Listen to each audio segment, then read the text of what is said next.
तर युद्धाचा निकाल अजून स्पष्ट नसतानाच विजयाचा जल्लोष टाळावा मनसे नेते अमित ठाकरे यांनी पंतप्रधान मोदींना हे पत्र लिहिलंय। शहीद झालेल्या वीरांना खरी श्रद्धांजली म्हणून या काळात संयम बाळगावा असं या पत्रात अमित ठाकरेंनी म्हटलंय। मोदी सैनिकांच्या योगदानाबाबत संवेदनशील आणि कृतज्ञ असा देशवासियांना विश्वास। सध्या काही ठिकाणी आनंददर्शक आंदोलनं किंवा विजय यात्रा या समर्पक वाटत नाहीत। मनापासून विनंती करतो की युद्धाचा निकाल अजून स्पष्ट नसताना विजयाचा जल्लोष टाळावा। देशासाठी शहीद झालेल्या वीरांना खरी श्रद्धांजली म्हणून या काळात संयम बाळगावा।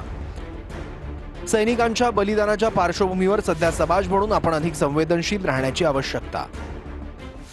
मला वाटतं की या विषयावर ज्यावेळेला भारतीय सैन्याचं हाय मोराल आणि जग भारतीय सैन्याचं कौतुक करत आहे आणि काल माननीय गृहमंत्र्यांनी स्वतः म्हटलं 100 किलोमीटर आत जाऊन पराक्रम आपल्या सैनिकांनी दाखवला, त्यावेळेला कोण काय बोलतं याचं महत्त्व आम्हाला नसून भारतीय सेनेच्या बरोबर उभं राहणं हे प्रत्येक भारतीयाचं कर्तव्य आहे।